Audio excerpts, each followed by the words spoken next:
Well, would you look at that? Life couldn't get any sweeter.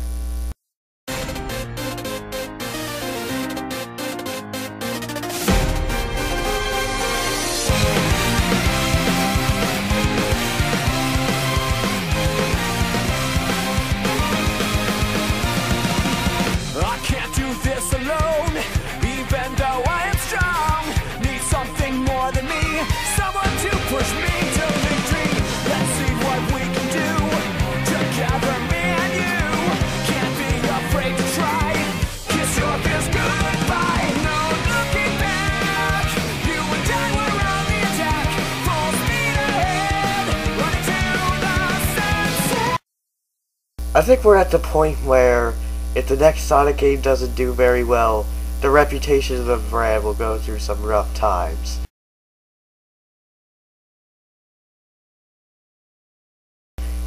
I'm not saying that games like Generations and Forces are bad.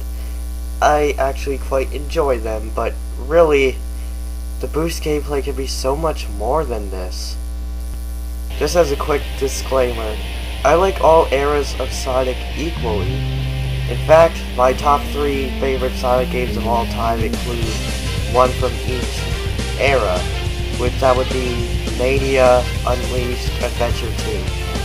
I also recommend that you check out Mono Cryptic's video about this subject, because I think that it would be an outstanding game as well if they went with his ideas, but I still want to provide my perspective on what to do with the boost formula next. First of all, in this video, I will only be talking about the modern Sonic gameplay. The game could have some other gameplay styles, like for example, maybe they could bring back the avatars from Sonic Forces and add more species to it, like Pig, Shark, Echidna, maybe even Cyborg, and add more Wisp-Mods, so on and so forth. So what I would do is give Sonic the Colors/Forces style of boost, where the boost is powered by the Wisp capsule, rather than an Unleashed and Generations where rings power the boost, essentially making it infinite. I am not weak!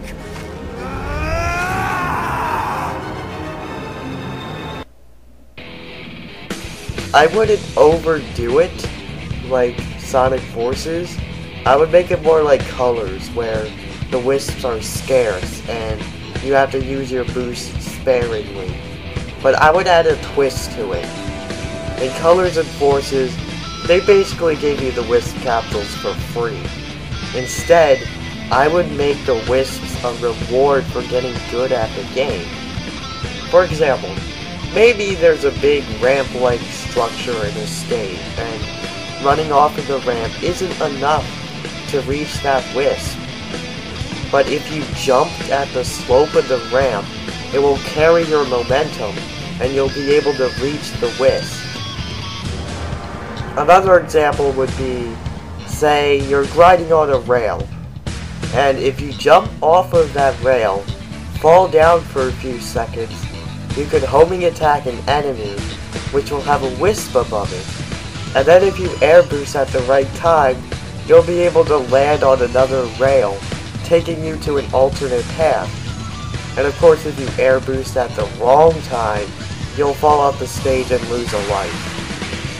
You can still have some wisps out in the open, but most of them should be hidden, and you have to use advantage of Sonic's abilities and looking out of the ordinary places to get them.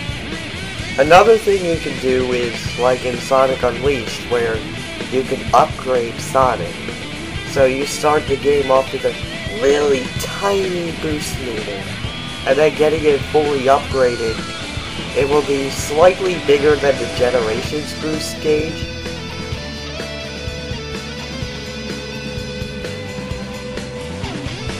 And you could also upgrade Sonic's homing attack to give him the Lost World homing attack. Of course, that's if you want to. And you can have his air dash cover more distance. You can also give Sonic the spin dash and make it similar to either Adventure 2 spin dash or Lost Worlds. Adventure 1 Spin Dash will always be my favorite, but it's way too broken for a boost title. The Spin Dash would be an alternative to the boost. Of course, it would be slower than the boost, but faster than Sonic's top running speed, which his top running speed when he's not boosting should be about that of Sonic Adventure. You could also give Sonic the Lightspeed Dash, but make it like the one in Unleashed, where it's mapped to a separate button, and you could use it on any trail of rings that you want to. A few important things before I talk about the level design. First of all, no wisps aside from the boost capsules. Don't get me wrong, they were fine in Forces, but that's about it. Really, the wisps are just deformed Mario power-ups that replace Sonic's friends. Secondly, no 2D sections. Don't get me wrong, the 2D sections are fine. The only time I wasn't a big fan of them was in colors. I think Kobani456 said it best in his most recent Colors playthrough for his Road to Sonic Forces. This game wasn't trying to fix 3D Sonic, instead it just masked it over with 2D sections. End quote. Really, levels should have been fully 3D since Generations, because Generations also had Classic Sonic, which was fully 2D. So the game wound up being about 60% 2D, which is somehow less than Colors. Prebi Doremi has an amazing video about this subject called Sonic Forces 2D Redundancy Factor. I mentioned this in my last video, but I agree with absolutely everything that he said in that video. Also, no Classic Sonic. I mean, I don't really care how much Classic Sonic they throw at me. I just want him to be fun, and I won't have an issue with it, but he doesn't need to be here anymore. Now onto the level design. I think that you should take inspiration from Sonic Adventure 1. Really? If modders were to add the colors boost into the inside section of Red Mountain, or the first section of Speed Highway, or even the second section of Emerald Coast, it would work as a boost stage. It just needs the same tight control from the adventure games. So, I would make Sonic control like the Speed characters from LEGO Marvel's Avengers. And there are 3 things that make a good Sonic game: speed, platforming, and exploration. Obviously, exploration will be covered with red rings, and the Wisp capsules, and more. We would of course have speed covered, and there should be a decent amount of platforming that is decently paved. As for the stage length, the first 2 or 3 stages will be about 2 minutes, but the later levels will be about 5 minutes.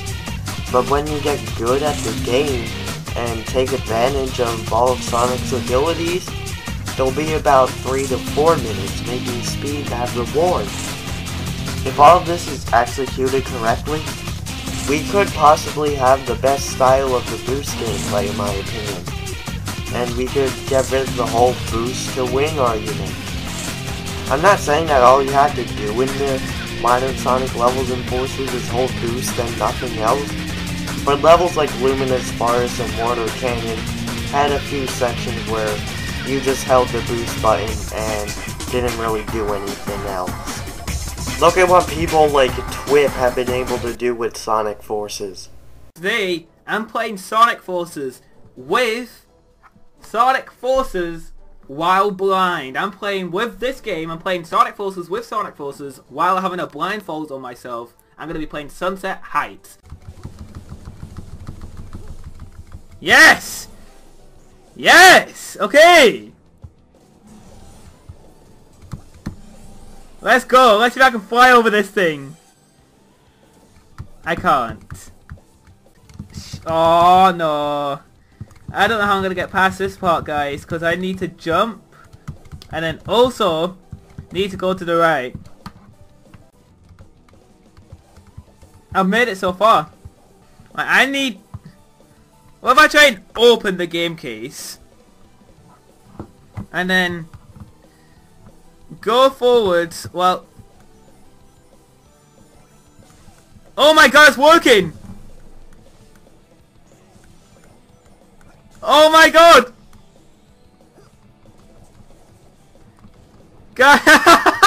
It's working! Come on! I think. I did it! Yes! Holy mother! Oh my god! Oh my god! You see what I mean? He was able to play a level in the game using the game case to press buttons and such, doing it while blindfolded, and he actually succeeded. This level is halfway through the game, and oh yeah, keep in mind, this is the guy that got time over on Chemical Plant from Sonic Mania. I almost said Generations for some reason. Oh god. What's wrong with me? But that's it for this video. I'll be doing my Sonic Mania and Forces review soon, so stay tuned for those. I also have a Discord server as well as Twitch for when I start live streaming. All of that will be in the description below. And if you like this, click that like button and subscribe for more Sonic videos in the future. And I'll see you all later.